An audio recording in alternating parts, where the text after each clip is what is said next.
Ladies and gentlemen, good afternoon. My name is Duncan Williams, and I'm the chair of the Center for Japanese Studies here at UC Berkeley. And on behalf of the Center for Japanese Studies, let me welcome you to this afternoon's program, the Pacific War Revisited, a roundtable discussion by several distinguished scholars of Japan, historians Carol Gluck and Takashi Fujitani from Columbia and UC San Diego respectively, and film studies scholar Akira Lippit from USC, gathered here today to discuss the film Letters from Iwo Jima. Later this afternoon, there'll be a screening of that film at the PFA with post-screening comments by the film's director and co-producer, Clint Eastwood.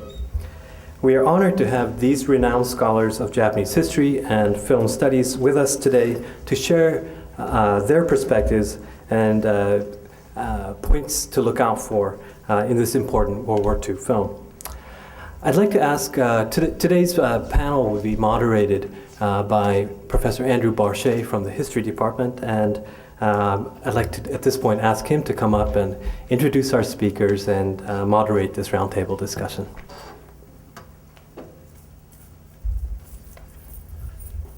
Thank you. Good afternoon, everybody. I'm glad we can welcome you here on a rainy day. We haven't had many of those. If you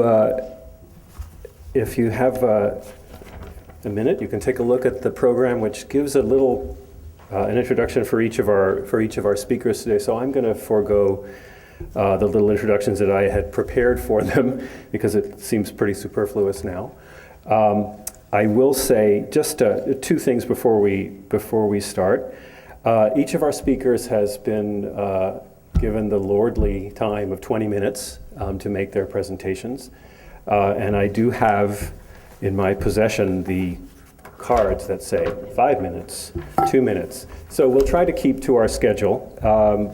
That means, roughly speaking, an hour for the presentations themselves, and then in the time remaining up until 4 o'clock, which is when we have to vacate here, we'll have time for some question and answer and discussion amongst ourselves.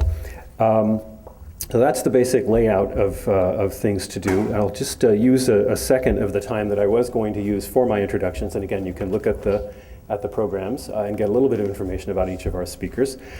Just to say just a couple of very brief things about the film.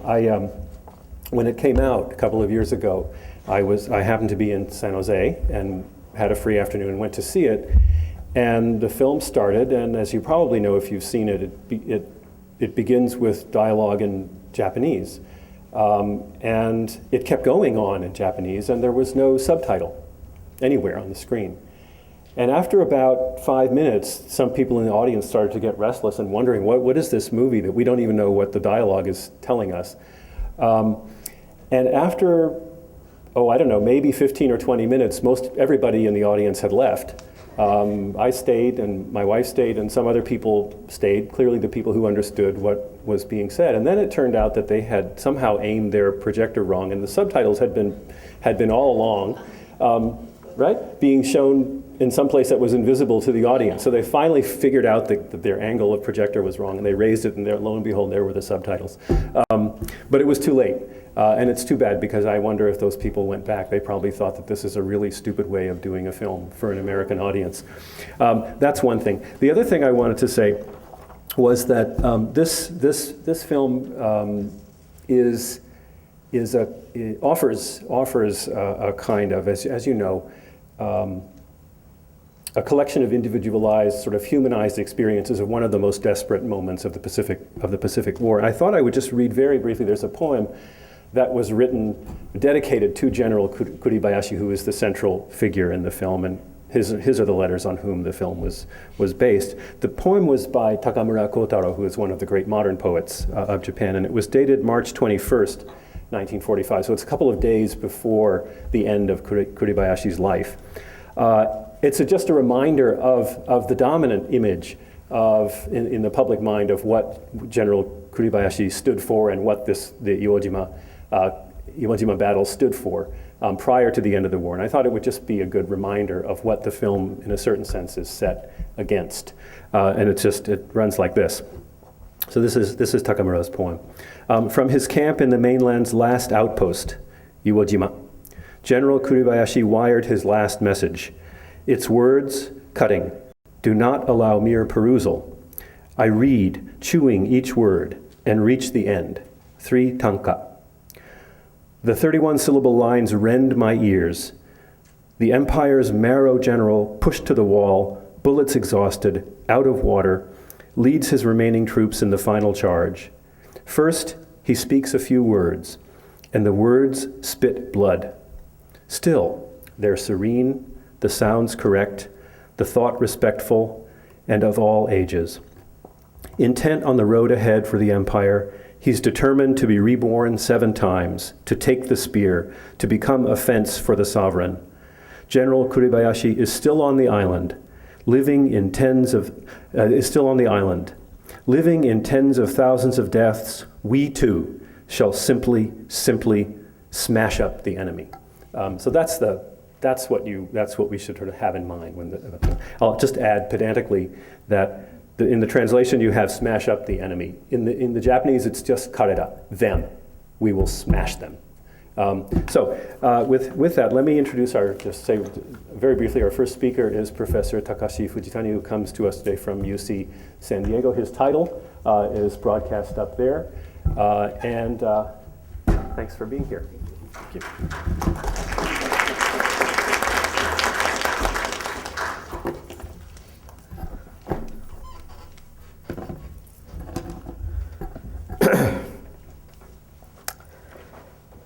First of all, I'd like to thank the Center for Japanese Studies for inviting me and asking me to share a few thoughts about the film Letters from Iwo Jima, which I think is a really remarkable film. I have some comments about some of the possible limits of the strategies used in that film, but I did accept because I do think that it's an extraordinary production that gives us quite a lot to think about.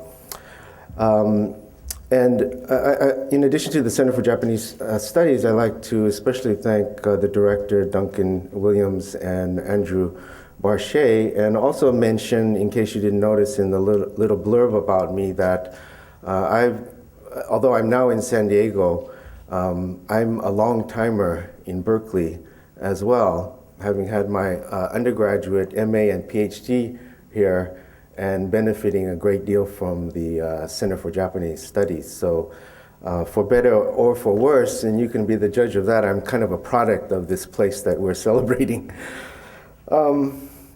Okay, in my talk, it'll be a short talk, more kind of a collection of thoughts loosely held together. It's a short talk, but it has a kind of long title, and almost in inverse proportion. It's rather long and enigmatic, I'm sure, to you, so I just thought I'd briefly say what I'm trying to get at here with this title, Cinematic Representations of Ourselves and Those We Kill, and with another long subtitle, From Letters from Iwo Jima to Japanese Colonial Films. And basically what I want to begin by talking about is some of the strategies that the film uses for expanding or stretching the idea or the boundaries of sympathy or the boundaries of the we. So I want to talk about that and then go on to talk about the limits, not only to see what we might gain from these strategies or recognizing them and their importance, but also what else we might think about. What are the limits of these kind of strategies for constituting new boundaries of inclusion in terms of sympathy and we-ness. And then I thought, I really probably should contribute something more than just some amateurish thoughts about Letters from Iwo Jima, so I thought I'd share a little bit of my research with you about colonial period films in Japan and address the issue of we-ness and sympathy by looking just very briefly at those films. So in my opinion, really, the most important and impressive feature of Letters from Iwo Jima is its ability to stir American audiences into stretching the idea of who we are so that we can imagine ourselves as not just members of a special and unique national community that is superior to all others, but as members of a larger community of sympathy, whose boundaries can even include the enemy. It seems to me that this is as important now when we are at war with others besides the Japanese as it has ever been. The lasting value of the film, I believe, is probably more about what we make of the film now than about what it might have to say about Iwo Jima. What lessons can we learn, in other words, how to imagine ourselves in the position of the supposed enemy. And I really came to this idea when I went to see the film at a theater. It was largely all white American audience in San Diego, and I was really quite amazed, especially by a woman sitting 2 rows behind me who was, every time something disastrous happened, when the young man Saigo came out of the cave and saw all the warships filling the sea, she would kind of heave with horror and scream out, "Oh Jesus!" "Oh my God!" And this continued through the whole film, and it normally for me would be a little bit irritating, but I was really astounded how, in fact, for 2 hours and 20 minutes, she could become Japanese, and that for me was the major contribution. So I want to begin by just saying a few words about how or why I think that was able to take place. And these, I'm sure some of you who've seen the film have already thought of these strategies yourselves, but I just throw them out there for later conversation.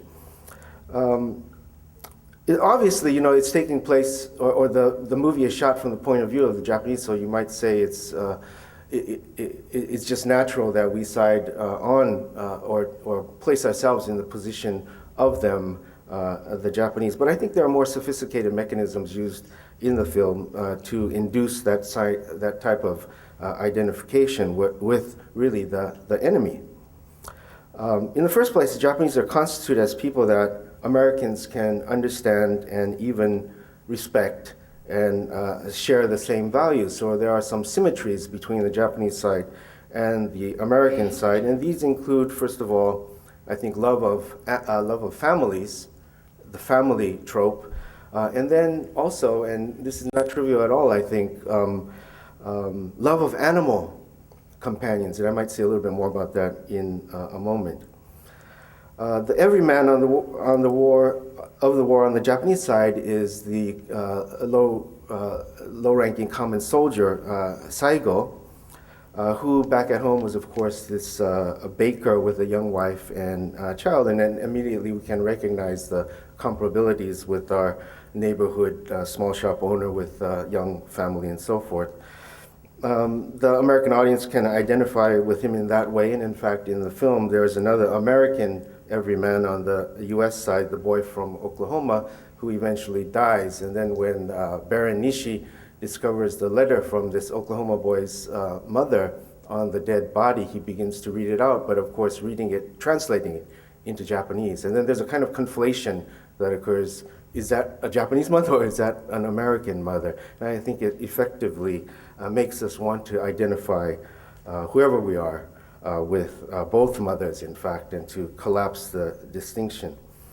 The film also follows up on a theme that has not been completely unknown in Hollywood films, and I'm thinking of films like made during the Cold War, Tora Tora Tora, Hell in the Pacific, and so forth. These films which recognize the common dignity of American and Japanese military men, that they're in fact quite similar to each other, that the commander, Kuribayashi, is in many ways almost just like his counterpart on the American side. Baron Nishi, the great horseman, is well respected and has American friends. They're all very similar to each other in that. And when the American officer asks Kuribayashi, or the wife of the American officer asks Kuribayashi, you're on two sides of, in two different national military services, then would you, Kuribayashi, kill this man who's the husband, if necessary in war. And Kuribayashi says, yes, I would have to do that. And there's a kind of uncomfortable moment, but the American officer, the counterpart, says, that's all that we can do. That's what I would expect. And there's kind of a mutual recognition that they have similar roles to play. And I would argue in this sense that the commonality of values in the military are not just fictional, not just made up to make the story. Although it's been said by many professional historians of Japan that the Japanese military followed uniquely Japanese feudal values, such as the warrior ethic of Bushido, it's my opinion that this particularization or exceptionalization of the Japanese case has been way overblown. That in fact it is true that loyalty, self-discipline, self-sacrifice, controlled submission to authority, as well as, let us not forget, the necessity of killing for nation and family, that these are all modern values that can be found in all modern nation states, even though we generally try to cloak our own values as the most supreme and unique ones. And it's for this reason that I find Mr. Eastwood's reticence to dwell too much on the Japaneseness of the Japan side, that I find this much better than some of the work actually done by historians who want to continually impress upon us how unique the Japanese people really are. And even having said this, I do want to acknowledge that within the film, the Japanese side and the American sides are not necessarily reduced to a complete sameness either. There's a little difference that still remains. Besides the strategy, again, and this is quite obvious, I think the objective of extending the boundaries of the we to include the enemy, the boundaries of sympathy, are attained by making us believe that we are under attack. And I think that's where my small anecdote about the woman behind me completely identifying is, if you watch it on DVD, it's very different from seeing it in the theater with the sound effects, and you really do believe that as a member of the audience is really under attack, and it's really horrific. Not just the visual effects of it, but the sounds and the imminence of the danger. And I don't really believe it's an important thing to really debate how accurate the scenes were, but definitely the film takes us to the place of terror in war, and that is, I think, how we learn to identify with the Japanese. And additionally, I should say, it also makes the Japanese soldiers appear to be almost victims. Certainly, even if you might argue that's going too far, it certainly makes them out not to be aggressors of any kind. And Eastwood really leaves a blank or parentheses around what were the causes of the war, who was at fault, what other things might have been going on at the same time, and these may be, to some extent, considered as limits of the film, certainly that we could talk about. But I do think that we at least need to recognize and give them great credit for evoking our ability to think as if we are the enemy.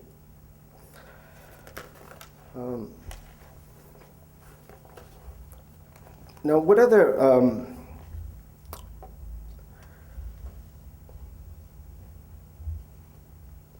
kind of limits do I see in the film, and what else would I say, I would like to see added to the general story and our understanding of the Second World War? Of course, no film, or even pair of films, if you include the Flags of Our Fathers with letters from Iwo Jima, can do everything. And I do think, as I've said, that Mr. Eastwood makes a good choice by focusing on this issue of stretching the boundaries of sympathy, stretching the boundaries of the we. However, I think there are some limits to this mode of extending the we, extending the boundaries of sympathy. A mode that operates strictly through highlighting commonalities across national boundaries. What are we to do when the values of the enemy seem incommensurable those most Americans presumably hold dear? What are we to do when their God or gods appear too different from ours? When their family structures are too dissimilar from ours? When their standards of what we believe to be decency and honor clash with ours? Or even when the treatment of animals does not accord with our expectations. And again, I do think that this issue of the animal use in the films is really important because it's our common ability as animals, our common ability as humans to empathize with animals. For those of you who've seen it, there's a very important scene with the dog being killed and horse being injured and so forth. It's that common ability to empathize that creates the commonality of us as human beings beyond simply enemies. But what if the enemy treats the animals we adore as food or objects of ritual sacrifice when we think they should be pets? Can we finally, and I think again this is the ongoing importance of not only thinking about the film, but thinking through the film to think about other issues, can we finally find room to sympathize with those who are said to be terrorists, rather than soldiers in a modern national army that looks like a mere reflection of ourselves?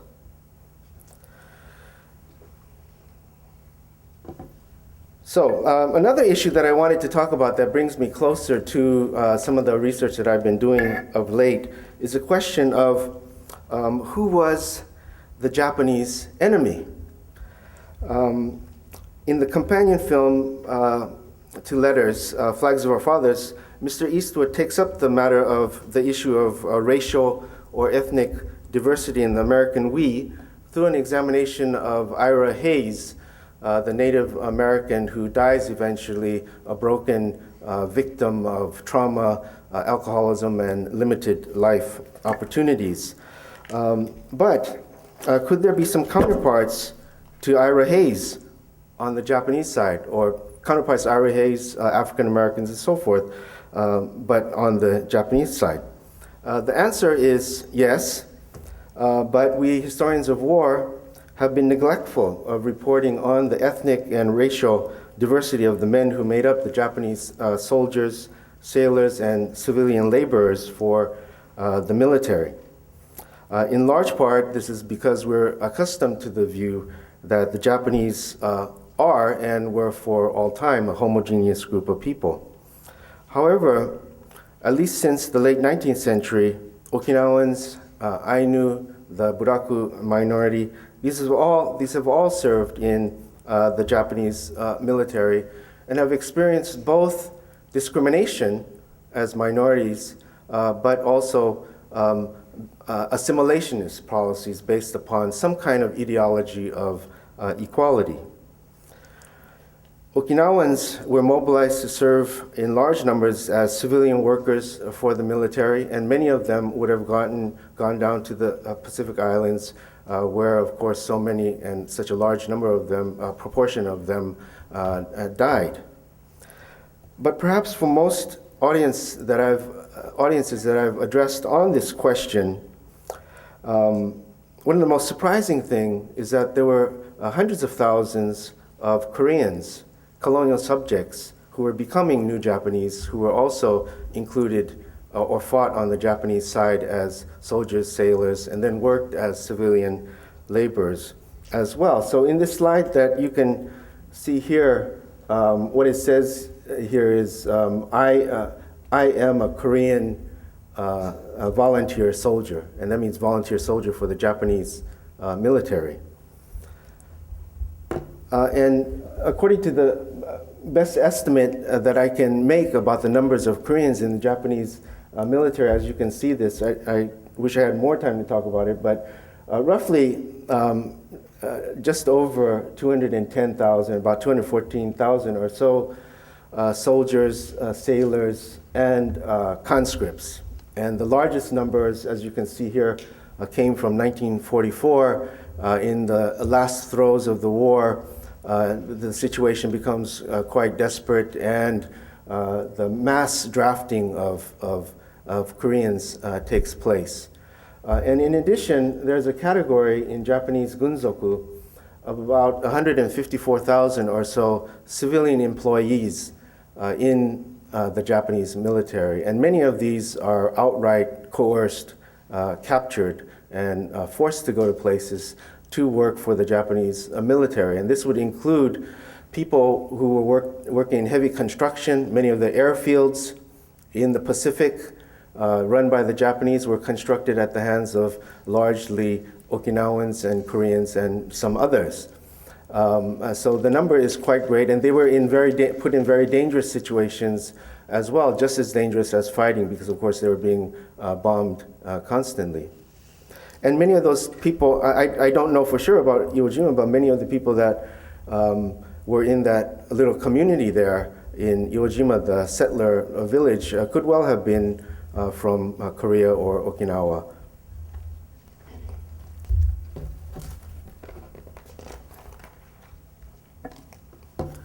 So the number, let me go back one more time. So the number, total number is over 369,000, and to put that into some kind of perspective, on the US side in 1939, the entire US military was about, in 1939, was about 458,000. So this is really a very large number of Koreans in the Japanese military, which makes it all the more surprising that there's such an absence of memory of them.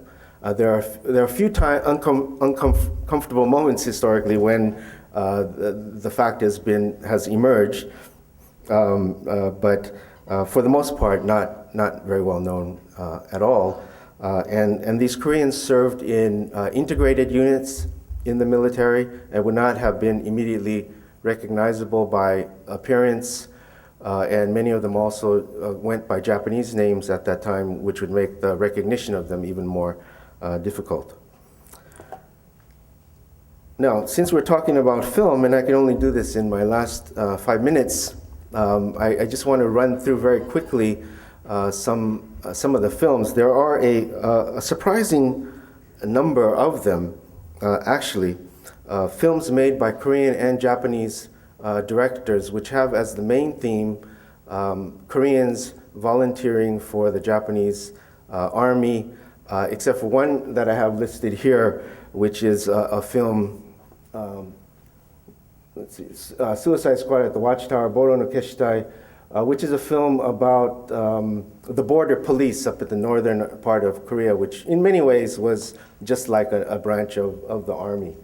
But anyway, you can see here a large number of films made by some of the most famous directors in Japan at the time, and also made by Korean directors and starring some of the leading actors and actresses, both Korean and Japanese. And one other thing to point out here, just on, if you look at the list, is You and I by the Korean director Hinatsu Eitaro. That's his Japanese name, but his Korean name is Hoyong. As well as Figure of Youth, Wakaki Sugata by Toyoda Shiro. These are both Mombusho Ministry of Education recommended films. I mean, these are films that Japanese people and people in the colonial empire are recommended to watch. So, and to me, it's quite extraordinary that so many of these films existed, were made in a period when there were very few resources and there were not very many films being made at all. So as I said, made by some of the most famous directors. This one, I just thought I'd say something about Imai Tadashi, who is most well known after the war is over as under the category of the label or the label of humanist Marxist. But during the war years, he was making these collaborative films, including Suicide Squad at the Watchtower, and then Love in the Vow, which is an extraordinary film made about a young man who achieves his manhood by volunteering to become a kamikaze pilot for the Japanese. And these are just some images of films that Imai Tadashi is well known for making that establishes post-war reputation. some of the most famous actors, Takada Minoru in the bottom there, and then amazingly Hara Cisco, who I'm sure many of you know, also played the lead female role in that film, which is really about how we need to get rid of the bad Koreans and then mobilize the good ones on our side, just to put it very simply. And she is known, for example, for this film, Waga Jinsei ni Kui Nashi, No Regrets for Our Youth, one of the most famous films, which ironically is made about how she and others do not regret their youth because they stood up against authoritarian, government and the repression of civil liberties. But in fact, you may, if you watch this film, you'll think maybe she should regret at least a few things about her youth. Okay, another interesting figure is Simona Takashi, who I'm sure many of you have also seen. These are a couple of images. This one from Ikiru, the Kurosawa film Ikiru, in which he plays the central role, and then him again here in Rashomon. So two very famous post-war films. But I was really kind of amazed when I first saw this film, Love in the Vow, in which he plays a Korean school principal. He's completely Japanized. He does the Bushido thing better than anybody, and he's supposed to be Korean. Okay, and I'm just going to run through a couple of clips. Very recently, the Korean Film Archive released 2 sets of films on DVD about Japanese period colonial films, and a great number of these, or I shouldn't say a great number of these because there are not that many, but a few of these deal with the issue of soldiering, Korean soldiering. So this one is called Volunteer Soldier, or Jiwonbyong, by the director An Sok-young. And these are just a couple of scenes. The one, some children playing soldier, Korean boys playing soldier, wanting to become Japanese soldier. Then down here, the volunteer himself finally sent off by his little sister, and then his love interest. And the movies are quite interesting in a lot of ways, but one is how they use the trope of romantic love in order to get the soldiers involved in the war, not unlike Hollywood films. This one is called the Korea Straight Choson Haehyop by Park Ki-chae. And this again, the main character here, who's called Seiki in the film, in the Japanese reading, he achieves his real manhood by going off to war. And finally, I don't have but a minute probably, but a couple of shots from one shot out of the film itself, not very good, I'm afraid, Suicide Squad at the Watchtower, and this is a very important actor of the period, Korean actor of the period, Chon Tae-gi. So he's the guy who goes and brings the reinforcements and saves this outpost, this watchtower. They're under attack by the bad guys, who are the Koreans and the Chinese, who want to overthrow the Japanese, but it's the one Korean guy who really goes off for the reinforcements and saves everybody. And this is just a still from the Korean Film Archive, which shows a gathering of the Koreans and the Japanese together as part of this border police unit. So I think I've gone on quite long, and I won't try to pull everything I have said together. Hopefully there'll be more opportunity to get some coherence and some detail in the discussion. But again, I just really want to talk about how we might think about we and the boundaries of sympathy and about diversity within the military on both sides. So thank you. Small talk is called Letters from History. I'm going to speak as a historian and from the point of view of history and memory of the Second World War, largely, but not only in the context of post-war Japan. I'd like to start by reminding us that film has been extremely important all over the world in the public memory of the war. This was a war that was cinematic from the very beginning, with wartime newsreels, propaganda, and commercial films, later joined significantly by television movies. Every country shows that the public memory of World War II was affected by these films. Probably nothing more stunning than the broadcast of the television series American docudrama called Holocaust in Germany in 1979, which actually brought the Holocaust into the center of German public memory. So actually it was not Hannah Arendt, but Meryl Streep who managed that. Another point about these films is that every country has its own national story, what I call its heroic narrative, tends to have been created during the war or right after it. Most of them are historical one-liners, America's Good War, or in Japan it was the people who were misled by their leaders into this catastrophic war. Important point about these narratives, which as Tak says, have a lot in common across, there were victims all over the globe, not just in Japan. But important, I think, is how long these narratives stayed. They have extremely long half-lives, which is why Saving Private Ryan told basically the same story in the 1990s that you could have seen on the screen in the 1940s.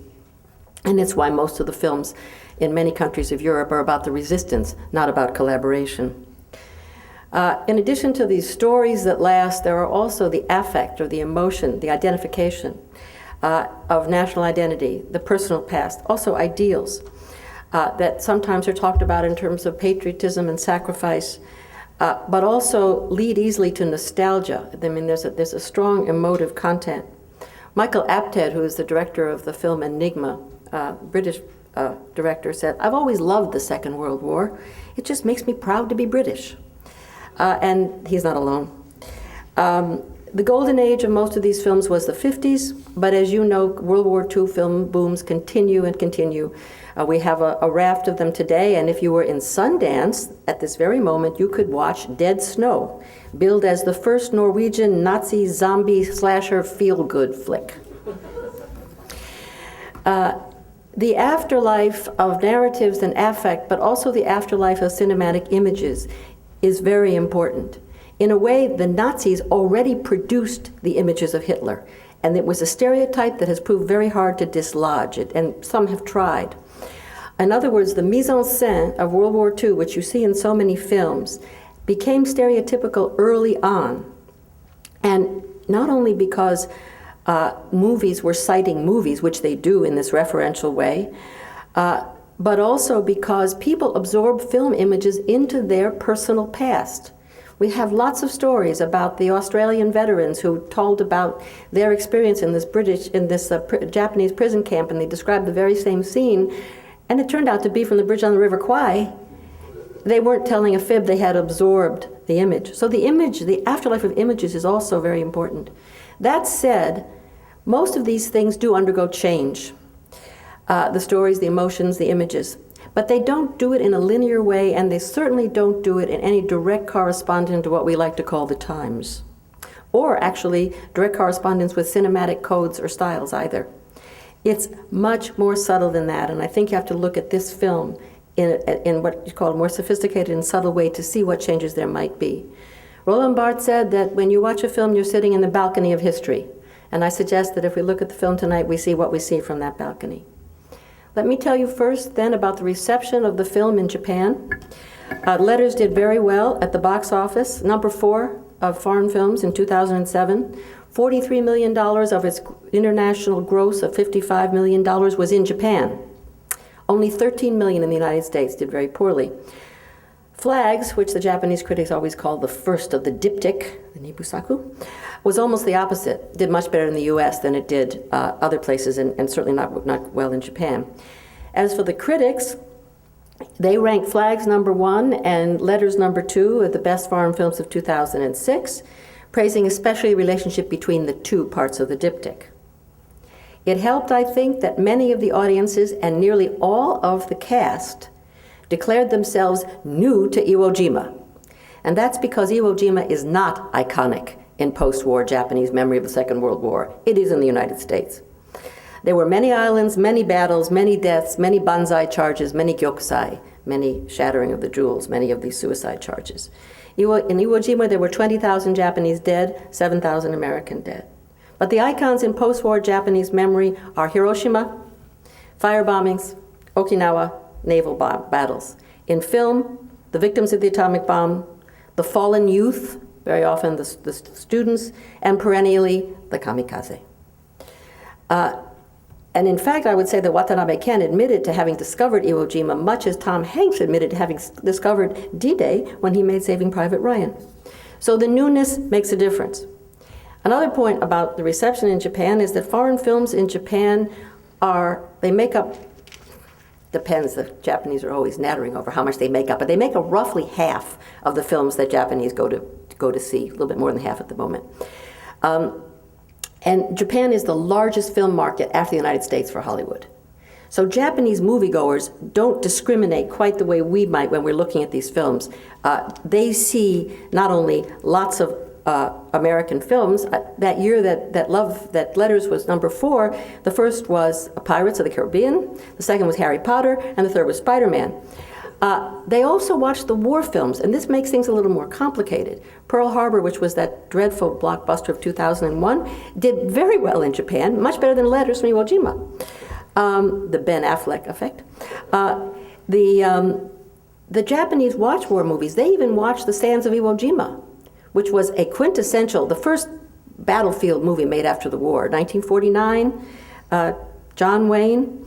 It's the U.S. heroic narrative. Now, it's possible the Japanese audiences were moved by the family drama because Stryker, the guy that Wayne plays, doesn't get along with his family, but they absorbed the images. I mean, there's no question about that. And when Hirohito, Emperor, came to America in 1975, he wanted to see two things, Disneyland and John Wayne. He managed both. John Wayne was heard to mutter that he had killed more Japs in the movies than the Army had in all of the Second World War. Now, the sympathy point is important here because, as Tak says, we have lots of anecdotes about people identifying with the other side in these movies. That means Japanese audiences are identifying with, in fact, they were very sad when Stryker was killed at the end of Sands of Iwo Jima. So we're cringing, when Japanese troops come over the hill. Now, these kinds of responses don't really change the heroic narrative, but it's important to understand that these images are mixed in Japanese moviegoers' reservoirs of images. And that's one reason why the Japanese commentators said so much about the sympathetic treatment of Japanese soldiers and Japanese officers in this movie, because they kept saying, "Oh, what a relief from the stupid brutality of the soldiers in the American movies." Which brings me to a question much debated in Japan. Not my favorite question. How Japanese is this film? Well, Clint Eastwood said not once but several times, scores of times when he was in Japan, "I am now a Japanese director who doesn't understand Japanese." Japanese audiences and critics focused on this question.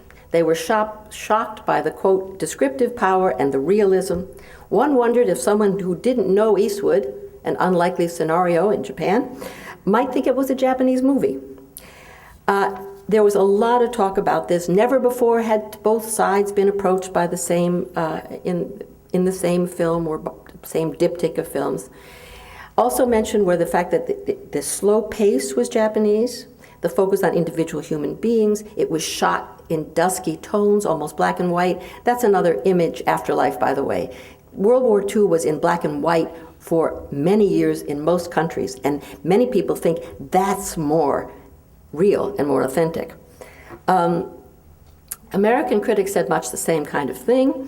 Some of the Japanese critics thought they could divine a little bit of an American cut and dryness to the scenes. One of them objected to the dog scene as being far too pat. And others thought that Eastwood had done the two sides thing much better in Unforgiven, when Morgan Freeman actually shows the other guy who's going to be shot. In any case, this was the kind of discussion. Some of the right-wing nationalists objected to the treatment of the military, remarking, I must say correctly, that General Kurebayashi was not exactly a typical Imperial Army officer. Ishihara Shintaro, who had a competing film in 2007 on the kamikaze, and who was mayor of Tokyo, which has jurisdiction over Iwo Jima, and didn't want Eastwood to go anywhere near it. But he didn't like Eastwood's film. He said he didn't see any sense of fear and panic among the American Marines. Okay, the verdict, in Japan anyway, Korinto Eastwood made a Japanese war film, and it was a good one too. I find this particular question less important than the question, or less interesting anyway, than the question of looking at letters from Iwo Jima in the context of Japanese war films. I'll just make a couple of points about Japanese war films. You will probably know them. You'll certainly recognize them when you see the film. The most popular and influential war films in Japan focus on individuals, ordinary people in battle or on the home front, who care as much or more for family as for country, and who are in general victims of the war, victims of their leaders. Now, this is common in a lot of countries. I can't reel off the films, but trust me, this is all over the world. It's sometimes called humanism or sentimental humanism. The battlefield sentimental humanist pictures began before the war with Hino Ashihei, the films based on his works. Japanese wartime propaganda films were just like this. The Chocolate and Soldiers, one of the famous one, it was about the soldiers collecting the chocolate wrappers to send home to their family. This is a propaganda film. If you compare American and Japanese propaganda films, you'll see that what you see in letters is the story and the approach, even of the propaganda films. After the war, the Listen Voices from the Deep, the movies about the fallen student soldiers, remade 4 times. One of the most popular kamikaze films, remade 40 times. Harp of Burma, a Buddhist sort of tale of burying dead comrades, and even the comedies after the war. There was a series of comedies of buck privates. One of them was called The Tale of the Buck Private. These are hapless, helpless soldier underdogs who are actually, one of the scholars described, surrogate victims for the masses. I mean, it's a catch-22 story without Yossarian in it. And then there's a very famous one called I Want to Become a Shellfish. That's what it is, which was about a local barber, the counterpart of the baker Saigo in this film, who was arrested for executing a U.S. POW. So letters falls right within this tradition of sentimental humanism. The hapless, helpless, powerless soldiers focused on the family, the officer who thinks of the homeland. He's defending Iwo Jima for his family. He writes letters to his family. He's not the camp commandant at the bridge on the River Kwai. And so this is the kind of tradition in which, I think, which made the critics say what they say. And the critics who put Flags of Our Fathers above Letters from Iwo Jima on their list tended to say that Iwo Jima was too sentimental, too much like our films. They liked flags because it was undoing a myth of the flag raising on Iwo Jima. The second tradition in the Japanese films has to do with, let me just mention before I go on that this sentimental humanism, I mentioned the battlefield, these are battlefield films. The same is true of the Homefront films, and there were more Homefront films made than battlefield films. Same is true of the United States. 50%, almost 50% of American films are Homefront films. And these are very similar. The most famous ones are 24 Eyes, a so-called three-handkerchief movie. The Tower of Lilies, which has been remade, 24 Eyes was remade twice. Tower of Lilies, the young student nurses on Okinawa, this kind of, their futile deaths was remade 4 times. The Children of the A-Bomb, all the A-Bomb films, so that these kinds of, the focus on this helpless, hapless victims is also a home front, and very often gendered as women.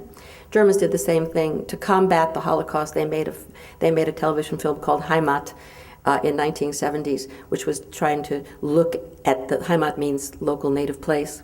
So this is not just what we're seeing. It covers all the grounds of the film, of the war films. The second kind of film that this tradition, it's actually the main, I think you could argue it's the main tradition in post-war Japanese films about the war, are the anti-war films. And nearly all the Japanese saw this film as a Hansen eiga. They saw it as an anti-war film. That's how they read it. That's not how Mr. Eastwood necessarily meant it in quite that terms. But they share, I think, some of the same reactions. And in this regard, you go back to some of the films I just mentioned, but also The Human Condition, the 9.5-hour film that was made in 1959-60, which is probably the best film of the lot. And it's not a question of handkerchiefs, it's real drama. Also focuses on one person, and it's a tragic kind of thing. There's a lot of anti-war films. There are comedies like The Human Torpedo. So this is a major, major tradition. And what most of these show is the futility of war. And that's where Letters fits in this tradition. It's the death, it's the fact that so many people die, so many young people die, so many civilians die. And remember, in the Second World War, civilians, half of these 60 million some odd dead were civilians. And then dying in battle, what the Japanese word was, nobody wanted to die in vain. Inujini literally means dying like a dog, but it means no one wanted to die in vain. And as John Dower once wrote, what do you tell the dead when you lose? So how do you deal with soldiers of a country that has been vanquished, as opposed, and this is something that has affected all of the defeated countries, in particular Germany and Japan. So the business of futility of death is a major trope in these, as the family is, and romance, is a major trope in the anti-war films. And in this sense, Letters is similar to the kamikaze films, even Ishihara's, which is to say there is no return for anyone. There's no return for the kamikaze or for the Japanese soldiers on Iwo Jima. They are going to die. Their last thoughts are of their families, their mothers, etc., and so forth. So when you look at what's changed, you have to look both on the viewer's side and on the filmmaker's side. It's clear on the viewer's side that something has changed. Because they walked out of those theaters, we don't have, it's mostly anecdotal, but they walked out of the theater in Japan saying that we must stop war.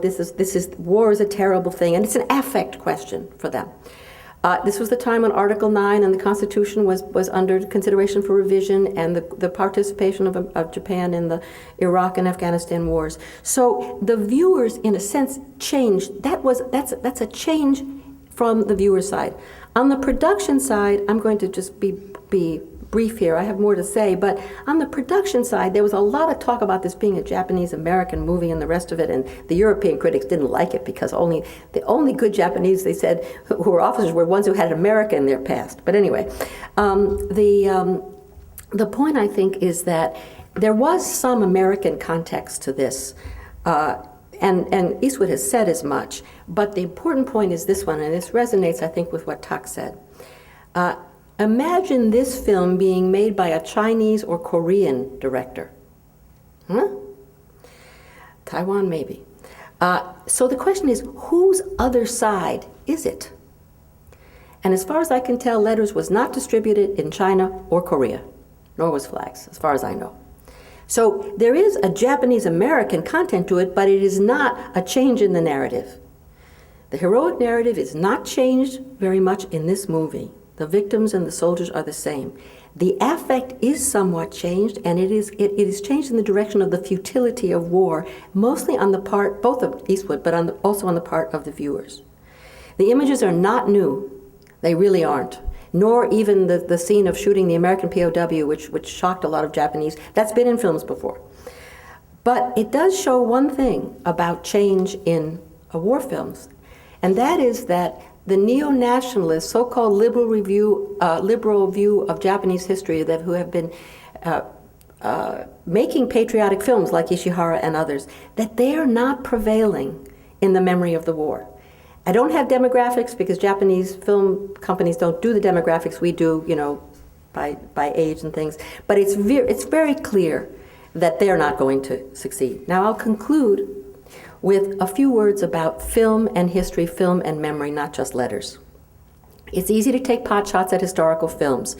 Everybody says there were only 3 horses on the island of Iwo Jima. Well, who cares? It's also not a question of reality or authenticity. I mean, if you go see Valkyrie, the new Perish the Thought Tom Cruise movie, you'll see that they spend more time on the uniforms than anything else. There really isn't an authenticity of battlefield in films. I quote Sam Fuller, who knew better than anybody else and made the best film. He said, to make a real war movie would be to occasionally fire at the audience from behind the screen during the battle scenes. So you can't have that either. More seriously, there are these arguments from absence. I mean, the minorities aren't here, Asia's not here, atrocities aren't here. These are all criticisms that are made in history and film. There's one that's very close to home. In British and American war movies, where is Ivan's war? The Soviet Union had nothing to do with winning this war, at least in my public memory. So these are the kinds of criticisms that are made. They are not my criticisms. My criteria has to do with what I'd like to call truth, not reality. And that has to do with the kind of thing that cinema and novels can do. You don't read War and Peace, I don't think, to find out, what happened. Cinema and novels can tell and convey, and other arts, convey human truth that academic historians and regular history, written history, cannot do. And we then, I think, need to try to improve, if you like, the representation in the cinema of the war, make it, if you like, truer. And I would say there's two things you have to do. One, try to keep the world in World War II and transcend these national stories. It's not enough to do just the other side. This was a world war. Two, you have to get past the victims business. Because if all of these humanist films that show everybody this is the limits of humanism, because on the platoon level in the Vietnam War movies or wherever, you never get to the causes of the war. You don't get to what people might have done to prevent that war, done something differently before they became the victims of war. But they didn't do that. And that means people like us. And then finally, I would say, in defense of these films, I would like them to be better, but I do think they convey a truth that, and by the way, it's very clear in all the countries that I've studied that people don't read history books anyway, so we better make better films, because that's the only hope we have. Actually, films, it seems to me, occupy a middle level between that academic history and the heroic, the single historical one-liner heroic narratives. They can bring history and memory together because they work in both directions. They work off the narrative and they also work off the facts. And I think I will close by quoting one of the actually best film directors who made a film about history. It's Alexander Kluge, who made The Patriot, in 1979, which is one of the best German films on how to deal with history. Essentially, he says you can't deal with history. It's all fragments. We have to learn to live being overwhelmed by fragments. And he made the film that way. But this is what he says. We must begin work on our history. I mean something very concrete by that. We could even start by telling each other stories. And Letters from Iwo Jima is a good story. Thank you. Wow, I've forgotten everything I planned to prepare listening to my two illustrious colleagues presenting before me, and so many of the thoughts that I had prepared have now been complicated, and I'm finding myself questioning a number of them, having listened to their interpretation. So I look forward to the opportunity after I give a very brief presentation to then open up the conversation and to kind of continue to discuss the various strands that have been put into place here. And I wanted to thank the UC Berkeley Center for Japanese Studies for hosting this event, in particular Professors Williams and Barchet for organizing and attending to it, and Keiko-san, who did so many great arrangements for me and dealt with all my ineptitudes along the way. Thank you. What I would like to do today is read in part, but also talk through in other parts some comments I have about this film, which is actually part of a larger work that is in fact framed by two different contexts. One is a larger work that looks at the history of the representation of Japan in Hollywood films, in particular, focusing on a recent set of films that I would bracket from, let's say, Lost in Translation, 2003, to Letters of Iwo Jima, or perhaps Babel, 2006, 2000, in that area. And I'll explain in a minute why that context is particularly important for me. But in fact, the project is framed by an even larger look at contemporary Japanese cinema, which has, I think, and we just heard a very kind of concise overview of the history of some of the works that have been produced in Japan since World War II. But a lot of things have begun to change in the last 10 or 15 years that are worth noting. And there are some complexities that have been introduced into the way in which Japanese film is produced and its sensibilities, let's say. But this film, Letters of Iwo Jima, came to me through a series of reflections that I have been having on recent Japanese films. I mentioned recent films that feature Japan or that thematize Japan, that render the figure of Japan or an image of Japan, beginning, as I said, with Lost in Translation from 2003. In the same year was released this film, The Last Samurai. And I'm interested in the semantic proximity of Lost and Last, both of which I think are relevant tropes. The last of something, the last samurai standing, turns out to be that, what did you call him? The perish your thought, Tom Cruise, who is a very important figure in this, to locate in Japan, as is Clint Eastwood, I'd add. Lost in Translation, Memoirs of a Geisha, the Kill Bill films. There's a way in which a certain sensibility has been circulating, and I found, I was mentioning this to Professor Fujitani before we began, I was getting calls from various journalists asking me, why all these Japan films? What's going on?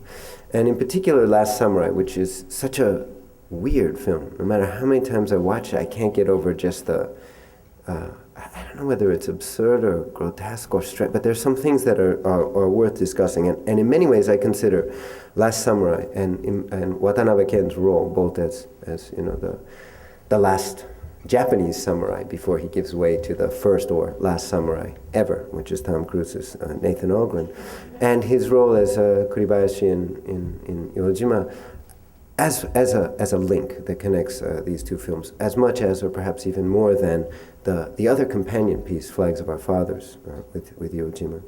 But it struck me that these are films that are all being made, and what makes Iwo Jima perhaps the most remarkable of these is that these are all films that are being made during a time of war. We're not only dealing with war films, and they're not all war films, obviously, but they're picking up on certain strains that resonate with questions of conflict, right, and enmity. And certainly Lost in Translation, while it doesn't thematize war as such, it plays through a variety of tropes, in fact, that have everything to do with cultural difference, national difference, fundamental, let's say, differences, not only of language, but of worlds, one might say.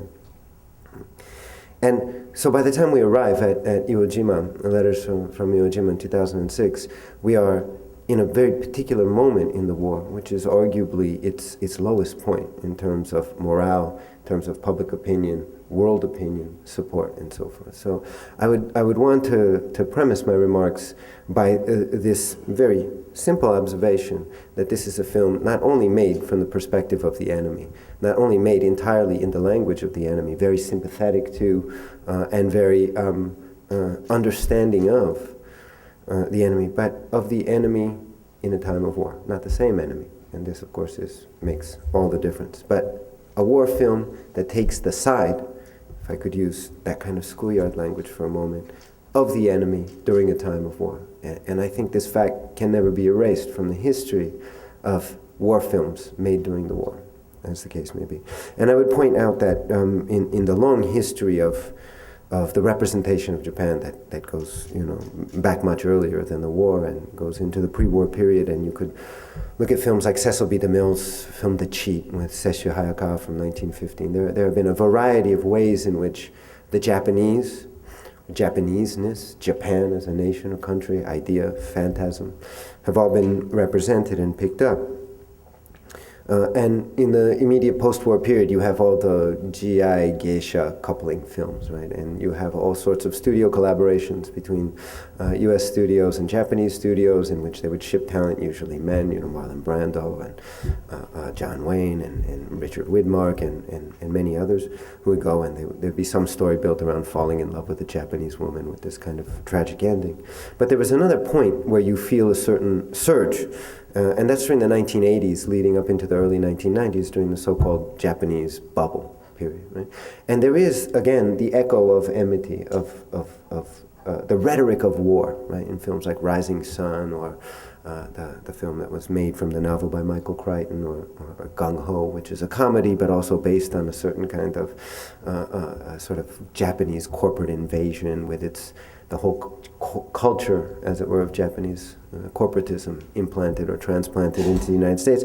And then a film that is also a comedy that plays on cultural difference, like Mr. Baseball, which was with Tom Selleck, and was made at a time, I'd point out, just sort of metatextually, at which Sony was buying Columbia Pictures. Right? And part of the story that framed the completion, the post-production of Mr. Baseball was whether this was actually going to affect certain decisions regarding the film itself. So it wasn't simply that one of the icons of Columbia Pictures was now going to be Sony Pictures. Right? There's something sort of grotesque at that moment that sort of every signifier of Japanese corporate culture would somehow take over and play.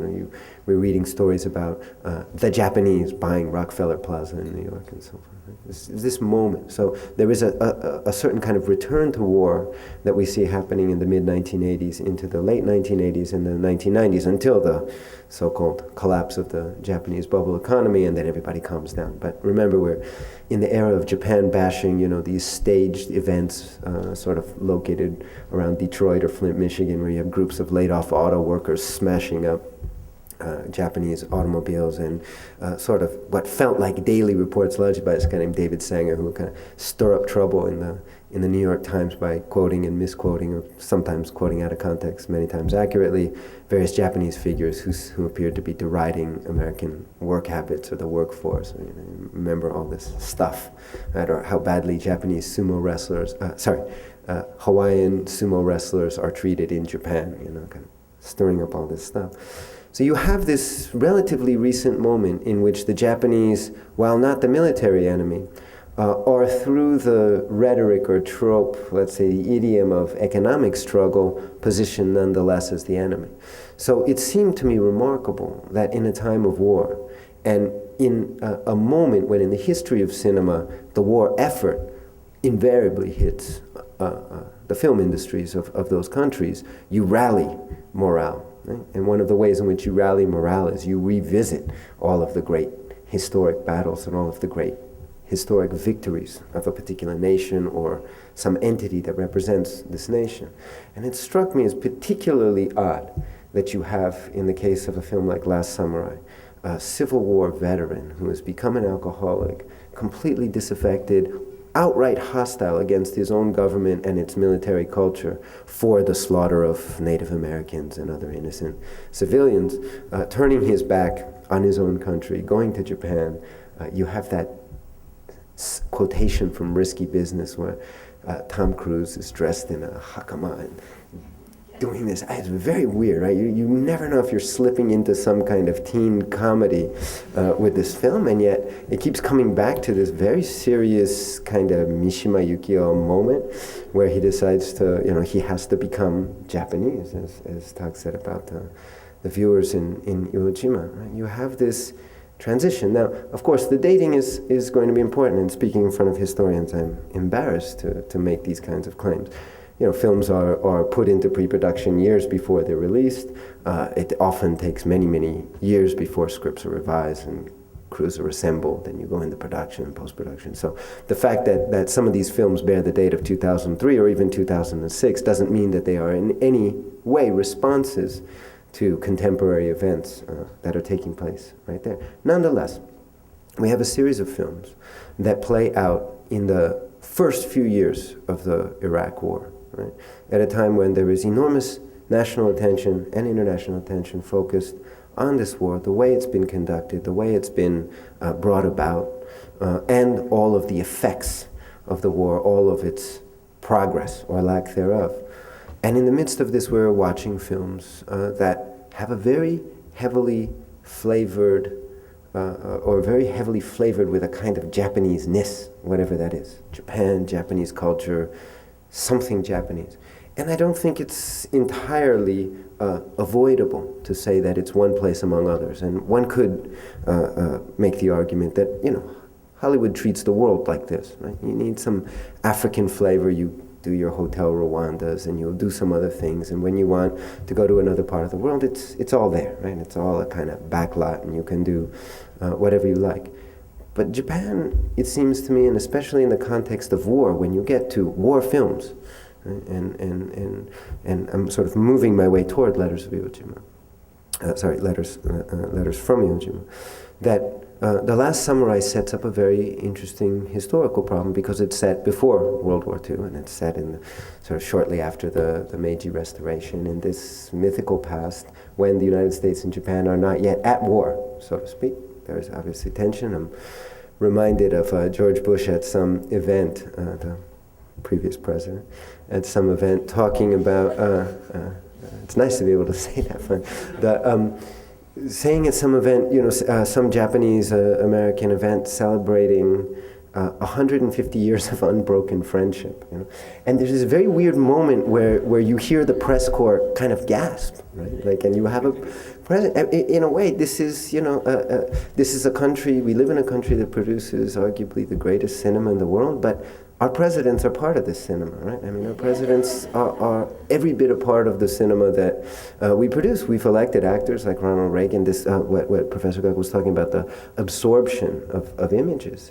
This was a phenomenon of another former president, Reagan. Clint Eastwood himself is an actor. Before he became a director, became a politician, right? I mean, as if that's an intermediary stage on your way to becoming a director, is first be a politician for a few years. Very strange. I taught this film in Japan several years ago, letters from Iwo Jima, and I started reading the papers, and the students were consistently referring to Clint Eastwood as Clinton Eastwood, And I understand this thing got in their head, and at first I was laughing, and then I swear it was like every third paper said Clinton Eastwood, and I thought they've fused the two, and then I thought, but they're right, it is. It's Clinton and Eastwood, and the politicians are actors, there are directors. They circulate in a kind of economy of images that isn't bound by any sort of arbitrary social structure like the cinema, right?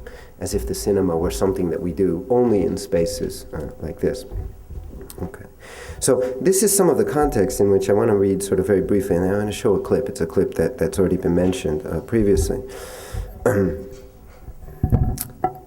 Letters from Iwo Jima, which is half, as Professor Gluck said, of a diptych by Eastwood that looks at the 1945 Battle of Iwo Jima from two perspectives, American and Japanese, received far more attention than its counterpart, The Flags of Our Fathers, which was released several months earlier. And I want to qualify that notion of far more attention, because as the numbers that Professor Gluck indicated are, Flags of Our Fathers earned more money in the box office in the United States, and it was ranked higher critically in some cases than Flags of Our Fathers. But Letters from Iwo Jima sort of drew a certain kind of attention. Right? There's a certain kind of curiosity, and Professor Fujitani and I were talking, why weren't there massive protests, let's say, by veterans groups? One would imagine would have been outraged if this film had been made by Oliver Stone. Right? I mean, it would have been a very different thing. And if this film had been made not only by inconceivable, let's say, by Chinese or Korean director, but even if it had been made by a Japanese director, we would be, seeing protests. Right? So there's a very strange negotiation and balance that allows this film to take place at all, to appear at all. Right? And the imbalance, let's say, of the attention between the two films, is caused in part by the novelty of an American film depicting an emblematic and savage battle between Japan and the United States during World War II from the perspective of the enemy. It goes against some of the most basic tenets of the war film as genre and breaks from the conventions of identification during a time of war. Right? We can make sympathetic films that are from a non-American perspective, but not from a former enemy. Right? There is something very specific about this. Right? One can cast in the abstract, or let's say in a neutral zone, two countries at war and take sympathetic views. But during a time of war, to portray battle with a historical enemy from the point of view of the enemy strikes me as unimaginable in a certain way. Among the key figures in this film are General Kuribayashi, Watanabe Ken, and Private Saigo Ninomiya Kazunari, from whose perspective much of the film was conveyed. And each is portrayed with a certain kind of singularity, psychologically and emotionally distinct from the other characters, in particular the fanatical Japanese soldiers defending the island. And I would just interject here, and you'll tell me when I'm 5 minutes? Okay, I'll stop. I'll simply stop. Is that there are, in fact, two sets of Japanese soldiers here, right? There are the unnamed ones, the masses, who are, in fact, the stereotype of the enemy. They are the ones who are the ones who shout. Whenever something happens, they start shouting. Right? And then there are the thoughtful, reflective, cosmopolitan figures who've all, as Professor Clark said, spent time in America. And the thing that's amazing about Watanabe Ken on the grounds of language, let's say, compared to what I would consider to be his precursor, which is Mifune Toshiro. Right? Mifune Toshiro had a very highly developed semantics of the grunt, right? Which he could say many things by grunting. Right? This is Kurosawa Akira's preferred actor. And Watanabe Ken always speaks English, even though he doesn't, as a person, speak English. Right? I mean, he's like Okada Eiji in Hiroshima Mon Amour. He speaks a kind of phonetic English. You know? And it's very weird, especially when you get to a film like The Last Samurai, where Nathan Algren is kidnapped by samurais and taken off into the mountains, and he runs into the head samurai who starts speaking to him in this perfectly idiomatic American English, right? It's not just that he speaks English, he speaks like an American, and he reads and he knows his books. And so, I mean, it's a certain kind of fantasy of globalization that wherever you go, people speak English. And it's a kind of cosmopolitanism that has been assigned to the figure of Watanabe Ken. Since my time is running out, I won't read. I will simply point out a few things about this film and what I think is especially remarkable about it. The third major character in this, though, is Baron Nishi. He's played by Ihara Tsuyoshi. And I should point out that the actor who plays Saigo, Ninomiya Kazunari, is a very major talento. He's a pop star in Japan. So he's reading differently already in Japan than he is in the United States. Right? This young, sort of attractive guy will be known to Japanese audiences in the way, let's say, that Ben Affleck would have been known to Japanese audiences when they see Pearl Harbor, right? So they're going to see him. There's a question of sort of modes of spectatorship and viewing and play here. But I also point out that Ihara is a Zainichi. He's a Korean Japanese. Right? Now, if this were Oshima Nagisa, I would strongly believe that this is a gesture, maybe. I don't know if it is on the part of Eastwood. It'd be interesting to ask him, for those of you who are going to be around tonight, whether he's aware. But it would certainly address one of the concerns that Professor Fujitani mentioned in his presentation about the erasure of Koreans who are serving very noticeably, very prominently, as the numbers that he portrayed indicate. Oshima Nagisa in films like Merry Christmas, Mr. and Senjo no Merry Christmas from 1984 does deal with the representation of Koreans in the Japanese military, among other things that have been pushed aside, like homosexuality and other kinds of issues that are picked up there. But this scene, which we'll see tonight for those of you who will be at the screening or those who have seen before, is to me the most remarkable one is when Baron Nishi, decides not to spare the life of this wounded American Marine from Oklahoma, right? And his name is Sam, right?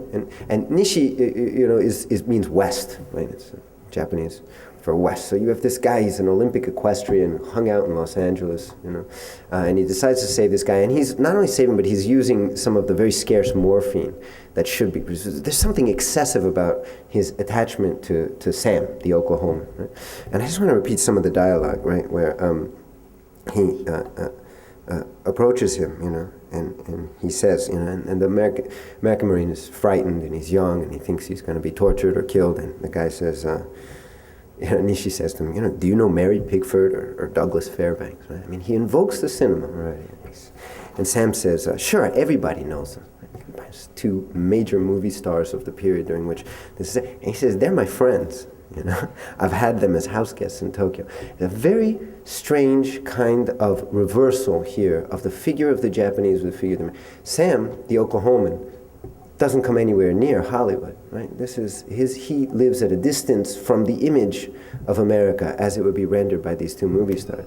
Nishi, this person who shows up in a cave on Iwo Jima, knows them personally, right? Not only was he in the Los Angeles Olympics riding a horse, but he's hung out in Los Angeles, and he knows movie stars and has had them at his house, right? And he says, Sam responds, "No kidding? You somebody famous?" I mean, he's made a movie star in a way, and there's the argument that I've tried to really pursue here, and I will stop now, just because I won't be able to kind of play it out fully, is that Americans during this period are lost in their own cinema.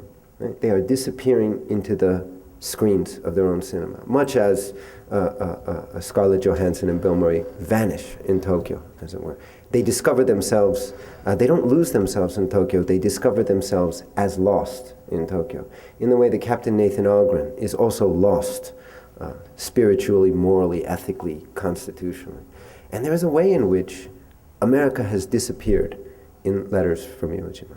And Sam is the last American here, right? And he dies. And this moment at which Nishi pulls out the letter, which he begins to read, and there is this very strange simultaneous translation. You imagine American audiences are reading a letter from a mother in Oklahoma. It's a letter to Iwo Jima, in a way, right? From a mother in Oklahoma writing to her son, unbeknownst to her, who is now dying and dead. And this letter is pulled out of the pocket of the dead Marine Sam, read by Baron Nishi, who's doing an on-the-spot translation, right? I mean, this is how good his English is, right? I mean, it's not like, give me a minute to prepare and he reads it, right? I mean, he's translating it as he's reading it, and everybody is moved. And if you imagine here what exactly the economy of sentiment or movement is, it's very weird, right? American audiences are watching Japanese soldiers moved by a letter read in Japanese from an American mother sent to an American son, a Marine, who is their enemy, right? So we talk about sympathy, but where exactly, how does one chart here the economy of sympathy as it circulates in this completely, I would argue, impossible and unreadable scenario? And the thesis that I would like to pursue, and still in a very early stage, is that during this period, the image of America disappears. And it disappears into this space of Japan, which is not a historical Japan, right? But it is a particular signifier of Japan that is there to absorb a certain inability to reflect Americanness at a time when Americanness becomes completely unimaginable, so to speak. Okay, thank you. Stop there.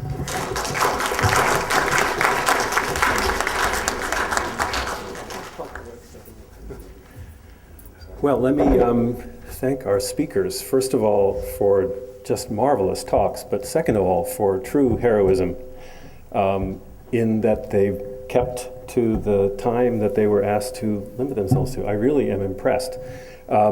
We have, I can tell you literally, we have 22 minutes left in this room, after which we have to vacate. So I think what I would like to do is to open the floor to questions from you all. We have a mic, and the only ground rules I would like to lay would be that in the interest of fairness to everyone else, the question should really be a question, and it should be short. Those are the two things. So really make it a question and make it short. It could be addressed to the panel as a whole, or it could be addressed to a specific member. Thank you very much. And if you could just identify yourself with a hand, or better yet, stand up, so that we can know who has questions, we'll get going.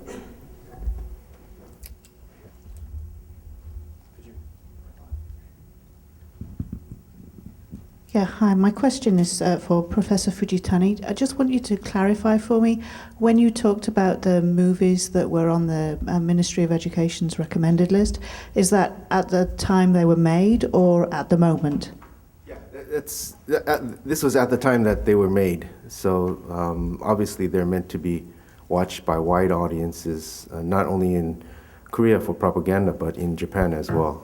For propaganda purposes? Yeah. Okay. Do they have a list now? Do you know? A list of what? Of recommended movies So now? it's a convention that continues, Right. where they would recommend films that are, wholesome kind of films that every citizen should watch, and it would be for family viewing as well. So it's quite. I didn't know this when I started this research. It was quite amazing to me that these colonial films would be included. Okay.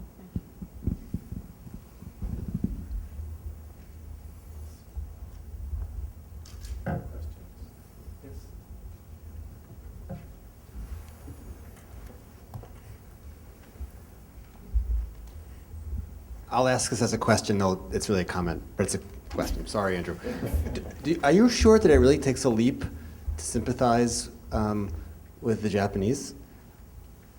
I mean, that's what I'm hearing, but having grown up in New York in a certain context, the Japanese weren't on anyone's minds. The Germans were the enemies. So it involved no expansion of sympathy and no great work, and particularly for somebody of a certain age doesn't seem like much work. So to put it as a question, are we sure about this? This is what I'm hearing from the panelists, from some of the comments anyway. I mean, the first thing that would come to my mind is, the internment of Japanese Americans. I mean, it seems to me that would be, if nothing else, a certain indication of the sense of gravity, let's say, of the Pacific War. But on the East Coast, you don't grow up hearing about that at all. Mm-hmm. I mean, zero in I'm 48, so that just to place me as a statistic, 0. And the Japanese were not on anyone that I knew, anyone's minds. You can't answer that in a blanket way. And also, if you do a little bit of oral history with Japanese Americans who were in New York City during the war, they'll tell you how much they heard about being Japanese. But I think the more important point is this. That's a really good question because there's lots of answers. And these were really good talks that give, I think, some material to answer with. It depends on who you're talking about and when you're talking about and what you're talking about. So it doesn't take a leap in general. I don't think that's what anybody is saying here. I think what people are saying, and I think all three of us have talked about the importance of the cinematic war, the importance of the cinematic representation. We're not now talking about, who knew about Japan or Germany, all right? So in the cinematic war, there are few of these kinds of beyond the boundaries of we-ness. That's not in most of the heroic narratives, which is why All Quiet on the Western Front was such a big breakthrough movie about World War I, because it showed the Germans in the trenches. So in the cinematic world, it's a leap, not the leap to sympathize, but the leap to depict. And the sympathies are different. When you speak to American veterans who were in the Pacific, it doesn't matter which coast they came from. So I do think there's a lot of generational, which is really why I wanted the demographics on the Japanese side. There's a lot of generational difference, and there's also the difference of the time. You see that Aki's talking. It makes a difference that you're looking at Lost in Translation, not just making it, but you're looking at it at a time when the United States is in a certain kind of extremis. So I don't know. I think your question comes from the right place, but I don't think the answer can be no. I mean, that's what you were looking for. The answer is yes, it takes a leap because cinematically it's not the norm. And yes, it takes a leap depending on who you are. It doesn't take a leap for 20-year-olds on either side of the Pacific. Do you know that almost 1/2 of Japanese high school seniors a number of years ago did not know that America and Japan were on opposite sides in the Second World War? Well, no leap there. So it depends. Huh? Yeah, I might piggyback on those two really good comments. I do think it depends quite a lot on the person and the region, and certainly California is a place which has moved in difficult ways from really vulgar, severe biologically based racism, going through eugenics logic that go much past even the war itself. I'm culminating, of course, most obviously in Japanese American internment, but going much past internment. And growing up, actually I grew up in the city, and growing up in California, I only remember films in which the Japs or other Asian people were being killed, and there was no sympathy at all for them. So I think it goes through stage. It depends on who you are, and it goes through stage. In terms of stages, I do think you're right in one sense that the Cold War is extremely important in mollifying that horrific image of the Japanese other. That there are films like in Tora Tora Tora, in which we are supposed to have great respect for these people. But on the other side of who it is that is looking at the Japanese, again, one of the really interesting things coming out lately by historians is the depth of African American identification with the Japanese in the Second World War. And because they believed in this many of them did believe in this message of the Japanese Empire that they were going to liberate Europe, liberate Asia from the white imperialists. And that for them, it made quite a bit of sense to identify. I mean, I didn't do this research myself, but one of the researchers has shown, for example, an FBI report just on the eve of the war, and they had tried to take a survey of African Americans in New York, and asking them, if the Japanese won the war, would African or black people, or would the Negroes in those days, would they be better off, worse, or would it not matter much? And the amazing thing is about half said we would either be better off or it'd just be the same old thing again. So I think it does make a difference who you are watching the film, or what you're interested in. And then the final point, I would really agree with Akira also about this last point of the difference of the now and the disappearance of America. That because I think that makes a big difference in terms of the ability to identify in some kind of weird way, as you're suggesting. I'd just say one other thing that your question raises is actually in another sense. A lot of work has been done precisely to erase the specter of Japan as an enemy, because Japan is during this period a key ally of the Iraq War, right? And so when Bush says with his slip that 150 years of unbroken friendship, in a way there is a way in which he's performing this unbroken friendship, and the way in which Japan is positioned ideologically, geopolitically as an ally. And if you remember, at one of the one of the Union addresses that President Bush gave, he forgot to mention Korea as one of the allies, which goes back to, again, sort of a strange repetition of the erasure of Korea. And there was apparently quite a bit of unhappiness locally that Bush had gone out of his way to mention Japan as one of the key allies in the Iraq War and not Korea. So there was a way in which your question is a very important one. Thank you.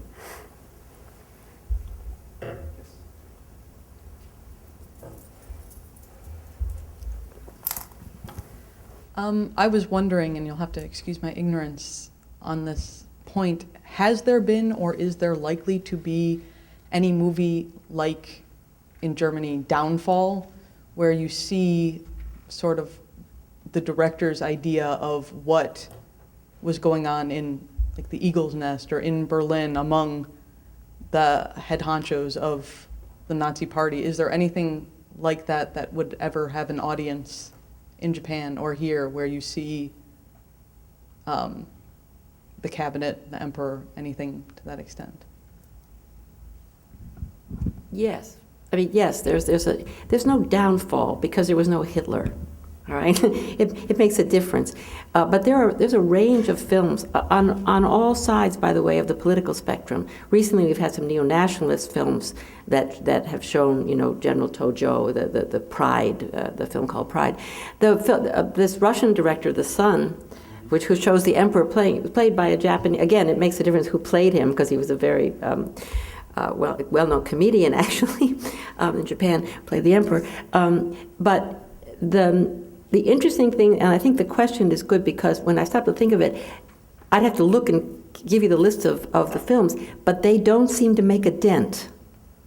So even though they exist, they don't change the outlines of public memory of the sort that I'm talking about, except that you could never have shown a film like The Sun, which I think was 2003 or 4? Yeah, 5 maybe, 2005. You could never have shown that probably in Japan, in much earlier years. But, in Japan, that's the problem with the heroic narrative. They're not so much interested, with the exception of naval figures. We have a lot of movies about the people the admiral who planned Pearl Harbor and things like that. The heroic narrative is not about who made the war; it's about who suffered it. So they make the movies and they don't make a dent. And there, I think, is the question we'd have to address: why they don't. I think I could answer it, but it partly has to do with Hitler, the way Hitler and Goebbels promoted themselves as the makers of all and commanders of all, which was not you know, it starts very early, that particular eagle's nest business, which we didn't have in Japan.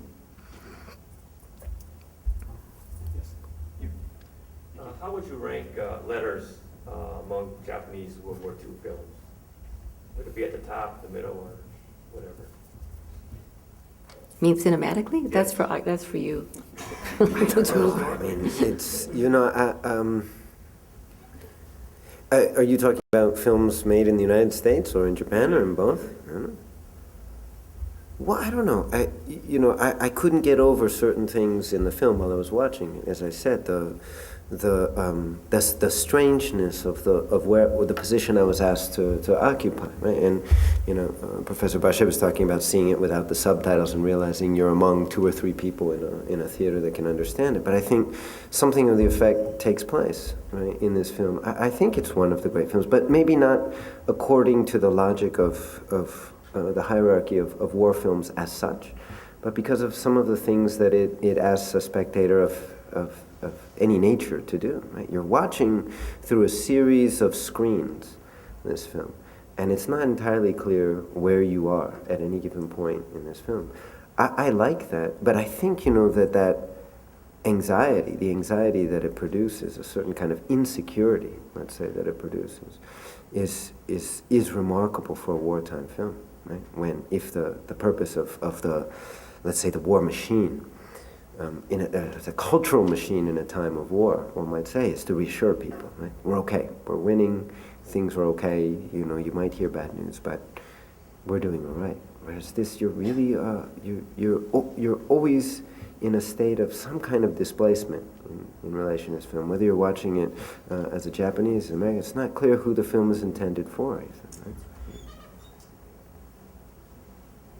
Do you want to? We should ask. Let's ask Clint Eastwood who it's intended for. He says it's intended for Americans. Yeah. But I would like to ask him more about that, because he'll probably say the same thing. But who is the film for? It's not read in Japan as being for Americans. It's read as being for Japanese. In Europe, they couldn't care less one way or the other about this film. As far as they're concerned, they didn't have this kind of impact as a film, even as a war film. And I might answer your question by saying I'd be interested to try to think about where, I can't answer it, but I would like to think about where this film fits in the worldwide canon of war films. Not just in the Japanese, because I think the question is, are there more screens in this film than there are in other films? Is there something that crosses some borders or expands the boundaries of sympathy? And that's an interesting question, but I wouldn't want to answer it only within Japan, because I don't think this film was made that way. Yes. I have a question for Professor Hara.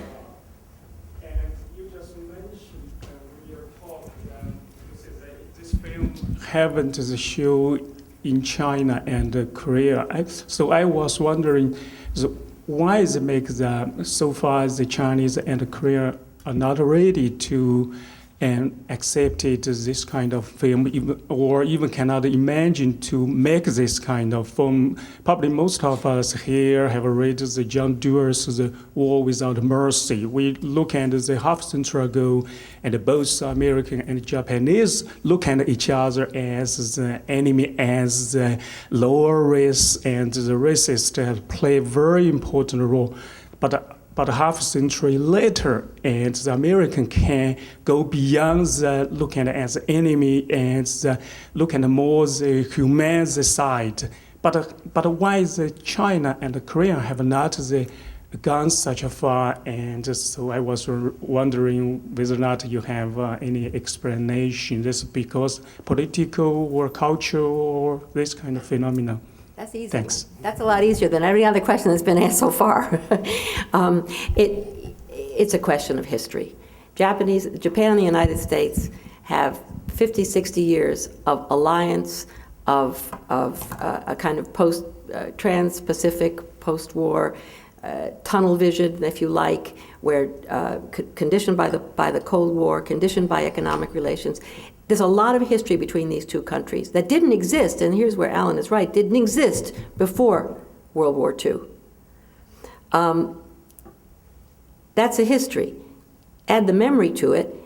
Because the war memory in Japan was orchestrated by Americans during the occupation, right after the end of the war, it was General MacArthur who renamed that war the Pacific War, leaving out China and Asia. Japan had a 50-year, it's 45 years or so, period in which all it had to do was sort of all it had to do was repeat the heroic narrative of the Pacific War. And during all those years, Japanese, nobody, not anybody, not just the films, nobody revised the Japanese-American story.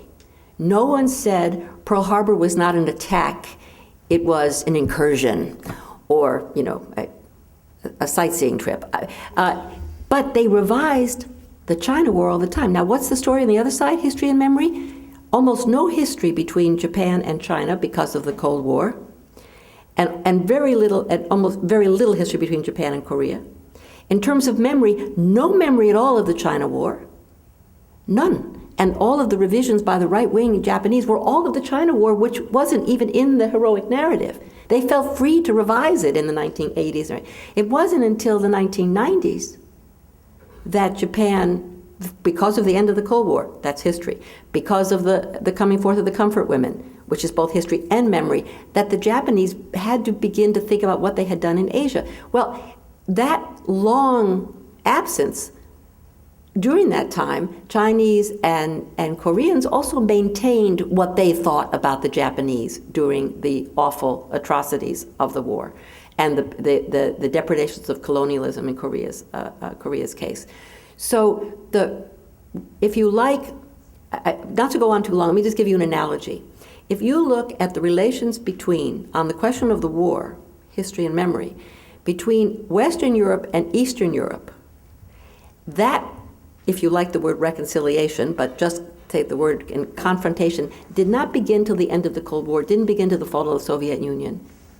All right? And believe me, Poland and Germany don't have it together, all right, even now. Whereas France and Germany had 40 years to get it together, I would argue that Asia and Japan, China, Korea, Singapore, Southeast Asia, Indonesia, and Japan have only started the process. They're in the same sort of history memory moment that Eastern and Western Europe are.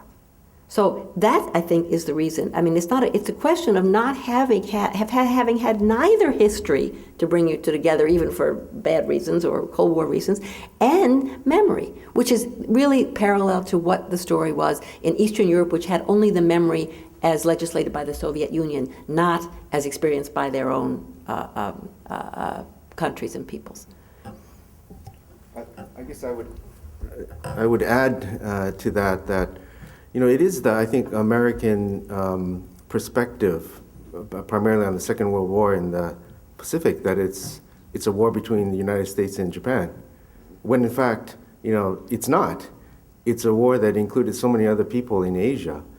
And so one of the criticisms that certainly could be made about a film like The Letters is that it continues to propagate that belief that it was a war of these two superpowers. And if you think about it, those are the two superpowers in the Asia-Pacific at the beginning of the war, and those are the two superpowers after the war. And Japan was the first of these powers in Asia to successfully go through its rapid economic growth and so forth. So I could imagine from the position of Chinese or Koreans, as people are suggesting here already, that why would you want to watch a film in which you should be included but are not?